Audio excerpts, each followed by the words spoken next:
Labour's migrant crisis is spiralling out of control, and under Keir Starmer's leadership, the situation in the English Channel has escalated dramatically. More than 26,000 small boat migrants have crossed into the UK this year, with a shocking 12,000 making the perilous journey in just the past 3 months. This comes despite Labour's bold promises to smash the gangs and take back control of the borders. But instead of decisive action, we're witnessing nothing short of chaos. It's no secret that Labour's migration strategy is faltering, and the numbers tell the full story. People smugglers are continuing to push more and more boats across the Channel, seemingly without fear of repercussions. These criminals are making millions, while the government scrambles to react. With over 500 boats intercepted by UK authorities so far this year, each carrying dozens of migrants, it's abundantly clear that Labour's policies are not working. The situation is only growing more dire as time goes on. The crisis reached a new level this weekend when bad weather briefly paused crossings, only for the smugglers to launch a wave of boats as soon as the conditions improved. An estimated 395 migrants crossed in a single day, with insiders warning that this is just the beginning.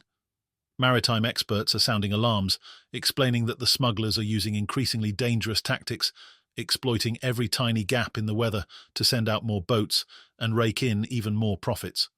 But Labour seems unable, or worse, unwilling, to respond effectively to this crisis. Let's not forget the backdrop to all of this. Just a few months ago, Keir Starmer made bold promises to the British people, assuring them that he would get tough on the gangs controlling these illegal crossings. He talked a big game, claiming Labour would succeed where the Tories had failed. But what has happened since? The numbers speak for themselves. Labour has not only failed, but has allowed the situation to worsen dramatically in a record amount of time. This is not just a policy failure, it's a full-blown national scandal. If that wasn't enough, Labour's inaction is now being exposed on the global stage.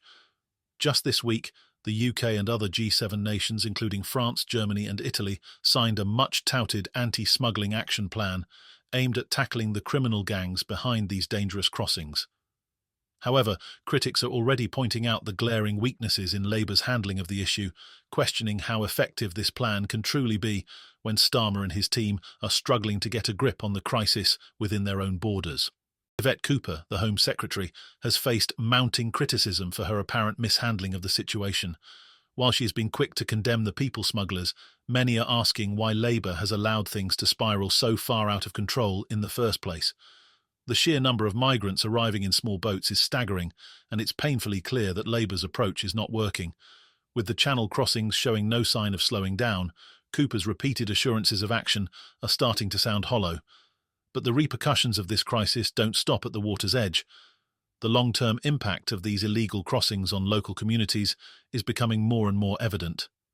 Towns and cities across the UK are being asked to accommodate thousands of new arrivals, placing an enormous strain on housing, healthcare and local services. The growing frustration among the British public is palpable, and it's no wonder. Labour is failing to provide any real solutions. People are now looking to the government and asking, what happened to the promises of a tough new approach? Where is the crackdown on the gangs profiting off human misery?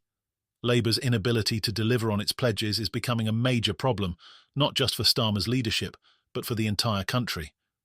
As the numbers of illegal migrants continue to rise, the public's confidence in the government's ability to control the borders is at an all-time low. There seems to be no end in sight to the crisis, and the pressure is mounting from every angle. The impact is becoming increasingly visible in communities across the UK, with strained local services, overcrowded accommodations, and growing tensions over resource allocation. Local councils are raising alarms, warning the government that they simply cannot handle the increasing demand, but so far there's little indication that Labour is listening. But it's not just the migrant issue that's hurting Labour's credibility. The party is also grappling with a collapsing economy, as fears over Rachel Reeves's upcoming painful budget are sending consumer confidence into freefall. New data reveals that confidence has plummeted to its lowest point since January, erasing months of fragile recovery. Reeves's warnings of tough decisions ahead have spooked both consumers and businesses, triggering what many are calling a self-inflicted wound on the British economy. Despite positive economic indicators like slowing inflation, rising wages, and a drop in mortgage rates, Labour's doom and gloom messaging has brought the economy to a grinding halt. The GfK Confidence Index, which tracks household sentiment, has seen its biggest drop in almost a year, now sitting at a dismal -20. Economists are sounding the alarm, warning that Labour's constant negativity risks tipping the country into a full-blown recession. This is a devastating blow for Starmer, who has tried to position his government as a steady hand on the economy. Instead, the public is left feeling anxious about their financial futures. The upcoming budget is expected to be brutal, with cuts to public services and likely tax hikes looming on the horizon. But Labour MPs are already beginning to turn on their leaders, with some calling on Starmer and Reeves to lighten up and stop talking down the economy. The government's relentless warnings of tough times ahead are not only damaging public morale, but are also undermining the very economic recovery they claim to be fostering. Even within the Labour Party, there is growing frustration at the leadership's failure to project confidence or inspire hope for the future. Tory leadership frontrunner Robert Jenrick didn't pull any punches when asked about the situation, accusing Labour of creating uncertainty and chaos that is now spilling over into every aspect of British life. He pointed to the recent turmoil in investor sentiment as evidence that Starmer's team doesn't have a clear plan for growth, and that their approach to both the economy and the migrant crisis is fundamentally flawed.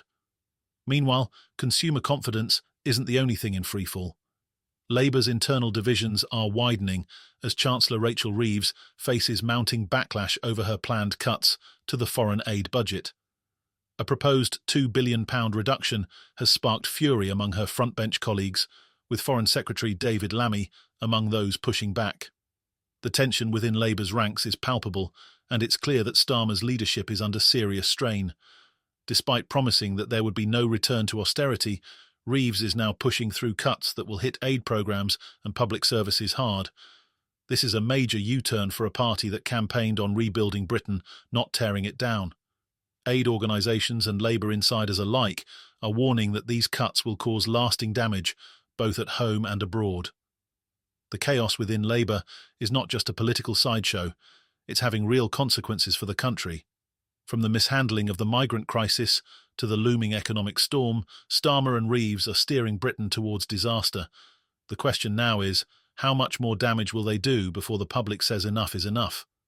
As we head into what could be the most turbulent period of Labour's government yet, one thing is clear: the cracks are starting to show, and with Starmer's leadership being tested on multiple fronts, the stakes couldn't be higher. Don't forget to like and subscribe for more updates on the biggest political scandals and crises shaking the UK.